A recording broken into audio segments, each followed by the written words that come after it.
thanks so much for joining us. Nice to meet you. Nice to see you. Thanks, Chris. You bet. Thanks so much, guys. Okay, so we're huge fans of the work that both of you are doing. And with respect, we've got an announcement that happened this morning. So I'm going to start with you, Greg, and Linde. And we've just been so excited since this hit the wire at 6 a.m. this morning. You're in the process announcing, but it's not at FID yet. FID will come, hopefully later this year. A global scale project in the production of hydrogen. You've signed an agreement with Dow for their $10 billion ethylene polyethylene facility, the largest net zero facility of its kind in the world, and you're going to be the provider of hydrogen for that project and some others. Again, ideally, that's going to be at FID in Q4. Can you give us just a little bit of insight into what's happening with that project? Yeah, so thanks, Chris. It's really exciting, obviously. It's nice to be able to have it out there and be able to talk about it, and very excited to continue that relationship that Linde and Dow have had together for a very long time, and to really do the work to make low carbon hydrogen a reality in the Edmonton region, and be a partner on this pioneering project. So very excited to do that, and the work is really already kicked off. So we, like mentioned in the announcement, we've got a framework agreement together, and we're working diligently as a partnership with Dow to really drive that FID decision later this year. So it's all happening, and the wheels are turning, and it's a lot of grinding going on. Yeah, and you could tell I'm so excited. I didn't even ask you two to introduce yourselves because I'm just so excited about what you're doing. Can you maybe just give us a little bit of who you are, what you do at Linde? Yeah, sure. So my name's Greg Panuccio, and I'm responsible for business development for Linde across the country of Canada. So I'm out there developing partnerships, developing new projects, and really trying to get new programs for Linde to make investments in Canada. We just had our CEO here in Edmonton. I think one of the first times our CEO from Linde has been to Edmonton region. He was here in October. He is really excited to continue to make investments like this in our region, and so that's really my job, is to bring those good projects forward for him and the board and our investors and our leaders to get excited about. And not only obviously Edmonton's an area of focus, but across Canada there's so many opportunities, and that's really what I do every day is try to cultivate those and help to make them happen. Yeah, thanks. And it really is exciting, and the work that you're doing, that Linde's doing, is really world leading. And just want to thank you so much for your leadership and your decision to invest here in the Edmonton region. Nitin, can you talk, just to give us a bit of an intro? And I think most people probably know the MOL Group, but if you can give a little bit on that too. So my name is Captain Nitin Nayyar. As I mentioned, I was sailing for about 20 years, commanded large oil tankers, LNG vessels. MOL Group, it's Mitsui OS K Lines. We are a public listed company based in Tokyo. The headquarters is Tokyo, and we have branch offices all over the world. It's a 140-year-old organization. Wow. So we have a huge history behind us, a very successful history. We now have a mandate from our senior management to go net zero by 2050. So there's a lot of development happening in clean fuels, LNG and beyond. Yeah. And my job was on the LNG side, operations and business development previously. And now it's been reframed as Vice President of Energy Business Unit. I'm looking after LNG, which is our core because we have a lot of LNG ships coming into US on the export side, but also developing business on the alternative fuels, which is ammonia, hydrogen, methanol, so forth and so on. We're even looking at wind as well. Fascinating. So these are exciting times, these are challenging times, and we're very, very happy to be here. And looking forward to invest in Canada. Fantastic. And I think it's an interesting conversation because Greg's going to make it, you're going to move it. It's a nice partnership. So if you guys aren't working together already, you should be. Can you talk just a bit about, what's the state of the industry in terms of moving hydrogen around the world? We talk a lot about the Edmonton region as one of maybe 5 places in the world that can actually do hydrogen at a global scale, can move it to markets around the world, help decarbonize other parts of the world, but only if we can get it there. So where are we at in terms of moving hydrogen? Is it going to be ammonia? Is it going to be liquid? Where do you think we're going with this? So when we look at hydrogen shipping, it's at nascent stages right Yeah. now. As you would know, there are no regulations right now. The industry has a lot of production. We're talking about increasing production, but there is no demand as yet. So you need to also have governments come in and start generating demand. Yeah. So without demand, there is no point having a production. And you'll agree that at this point of time, any hydrogen development is at its riskiest place on the development curve. So the government also needs to come in and try to, I would say, protect the investors or de-risk their investments and get more and more funds into R&D. Now, when we look at hydrogen shipping, essentially, these are purpose-built ships. We don't have an existing fleet. These are expensive ships to maintain, to build, and there is no competency right now. Yeah. Whereas ammonia, we've been shipping for many decades. It's a proven technology, the ships exist. It's a matter of increasing the size on the vessels, and the competency management is in place. So my personal view, ammonia is going to be coming in first as an hydrogen carrier, and then eventually as the R&D develops, the technology develops, and more people come in and put the money in with governments assisting them, hydrogen will be following closely. Yeah. But to answer your question, it's going to be ammonia followed by hydrogen. Yeah, I think you're probably exactly right. And for those who maybe don't know, you take methane, basically pop the carbon off, sequester that, you pop a nitrogen on, and you've got your ammonia. And it's a much larger molecule, so it doesn't sneak out of the pipes. It's way more stable, so you can move it then around the world and just pop that nitrogen back off at the next location. Yes, plus, as I said, there is experience. There is Yeah. existing ammonia fleet. Ammonia is toxic. Yes. Given, but we can manage that. We can have competency management programs to address that issue. Hydrogen is a new beast. We're using it in the industrial sector, Yeah. but we've not yet started shipping it. Yes. So it's a learning curve for everyone. And when we talk about hydrogen, it's a much larger capex you're looking at. Yeah. And the industry is, again, still developing. So it's requiring many stakeholders to come together to bring it to fruition. Yeah, okay, that's fascinating. And again, I think one of the things that makes the Edmonton region a little bit unique is that we have been using hydrogen for decades. You look at projects like Shell Quest. They're sequestering, I think they're getting close to 8 million tons of carbon that they've sequestered, to really do their upgrader projects. They're producing hydrogen, using hydrogen. So we've got lots of experience, decades of sequestering, producing, and the Edmonton region right now produces about 2/3 of all of Canada's hydrogen, and it really is for industrial use today, but it's broadening that's the next real challenge, right? It's how do you attract more industry to use it? How do you move into transportation? How do you move into heating? So you talked a bit about risk, and it's risky to build new facilities. You're building new facility. I mean, it's wonderful you already have a massive client in place. Can you talk about, is there as much risk profile as today as maybe there was 2 or 3 years ago? Well, first off, I'm going to say I think this is the closest I've ever been to a ship captain. So super cool. Like, what a cool job. Thank you.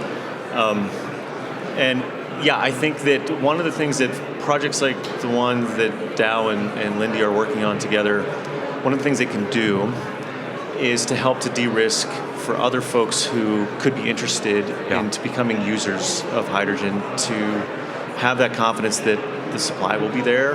You have some confidence around what the cost of that will be, because you're investing in a project now that's going to run for at least 15 years, probably more like 50 years. Yeah. And it's going to be there. And we've demonstrated that ability around the world over and over again to have that reliable supply, to have that reliable infrastructure and the ability to really make that available at a known kind of quantity to help those people who would be the subsequent users, the smaller users, to make those investments to be able to actually use it, because they'll know it'll be there. Yeah, absolutely. I really agree with what you're saying. One of the projects we've got on the go, inside the Edmonton region, is we're calling it the 5,000 Hydrogen Vehicle Challenge. So our goal is within 5 years to have 5,000 hydrogen fuel vehicles, but that could be, hydrogen fuel cell, could be dual fuel, could be hydrogen combustion, but to have 5,000 of those on the road within 5 years. And it's pulling in partners like Linde, the truck manufacturers, the service stations, the hydrogen fueling infrastructure, the insurance companies, the financiers, all of these, so they're in the room and talking to each other. Because I think you're exactly right. Unless there's collaboration, especially on the demand side, it's risky for any one organization to go after it. But if we can get a virtuous cycle going where demand's growing, production's growing, demand's growing, production's growing, then all of a sudden we're making the magic happen. So I think, having Linde's project inside that adds one more producer, so we actually now have more competition as well, which ideally brings the prices down. So it's a really fascinating thing, and I know you've now agreed to be part of that 5,000 vehicle challenge. Yeah, I commend you guys for the leadership in moving that forward. I think it's absolutely necessary because you really need that quantity of demand in order to have, again, the people who are making the investment decisions around the utilization side, feel comfortable that they can do that. And so I think we're very excited to try to help out with that. And it's amazing to me, like you said, the amount of things that have to come together for a project like that, for a movement like that to be successful. And I feel confident that we're going to be there to help to do our part with it. Fantastic. Now ships are really big vehicles. Did you want to enter any ships in the Hydrogen Vehicle Challenge? It's easy to have buses, ferries, near coastal ships managed with battery cells and internal combustion engines. When you're talking about huge supertankers crisscrossing oceans, there is no infrastructure right now which exists. It may come in future, as I said. So you need to have a bunkering and a fueling infrastructure for that. There needs to be codes written. There needs to be amendments to the regulations. And also there has to be shipping operators, owners willing to put their money and walk the talk. So if there is a demand and a supply equation which has been matched and managed, then we can bring in the vessels. You build a vessel which is a dual fuel, which can burn hydrogen, and you have no hydrogen to bunker. So you put in all that capex there, and no way to retrieve that money. It's a loss. Right. But as MOL, we are actually walking the talk, and we are between now and 2035 building 130 vessels, which will be dual fuel LNG capable. Wow. And that's in next 10 to 12 years. They're looking at a massive infusion of cash to build that infrastructure. We are also looking at technologies such as the Wind Challenger, where we're putting in sails on the vessels. Oh, fascinating. Which will drop our greenhouse gas reduction. It's about 5 to 8%, depending on the routing of the vessel. And it's basically consuming less fuel because of the wind sail being using to propel the vessel. And there are various other things in play. Efficiency management, increasing the efficiency overall, and then investing in projects which are clean energy projects. The mandate is to invest at least 650 billion yen by 2025 into clean energy projects, which is a substantial amount of money. It sure is. So we are actually moving towards that goal, and I hope, fingers crossed, we should be able to move hydrogen in bulk in very near future. Okay, that's fantastic. And again, with 150 vessels coming on board, I don't know if we should count that at the same level as we're counting like a Toyota Mirai car that might be in our driveways. Maybe we should get more credit for moving a whole great big massive ship on. So these 150 ships, so 130 actually to be correct, would be LNG powered. So they'll be dual fuel. They can use LNG as bunkers, and then if we don't have LNG available, then obviously we can get into the traditional marine fuels. Okay. But could you burn ammonia potentially? We can, but the engine's not yet developed. So it's being developed. The storage and the containment's being developed, and more importantly, the rules and the regulations for using ammonia as a maritime fuel is being developed. Okay. So there are many things which are working in tandem here to bring this to fruition.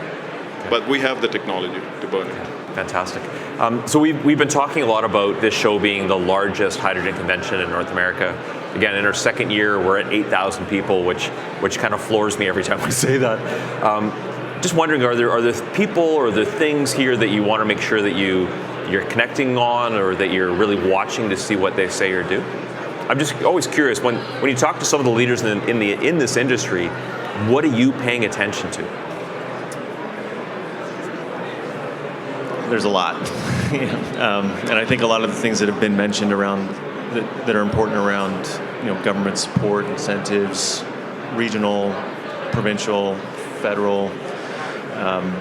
But then I'm also interested to walk around and maybe try to see if there's a company here that I didn't know and wasn't familiar with, and really explore those opportunities. Because like you said, with 8,000 people around, I'm sure there are quite a few that I haven't really gotten to know very well yet. So looking forward to that.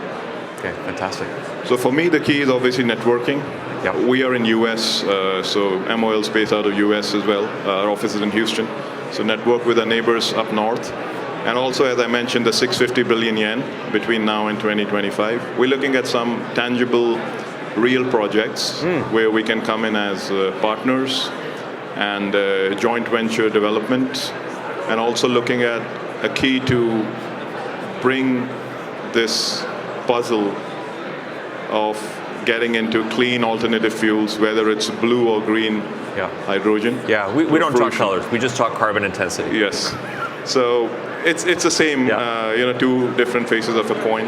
But the idea is to find credible, real projects where MOL can come in and then not only develop these projects, but also give it back to the community. We want to be a social infrastructure company by the end of 2035. That's our Blue Action Plan. So again, we've got companies here from all over the world.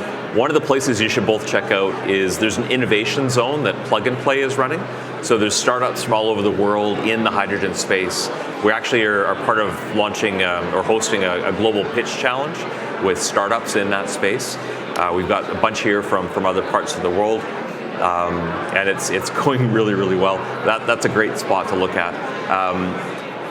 If you were to wave a magic wand and say that's the company we want to invest in, what would it look like? Or if there's maybe more than one, what's kind of your ideal investable company? Has to be honest, first of all. That's key. Transparent, honest is very important for us, and they have to be traditional.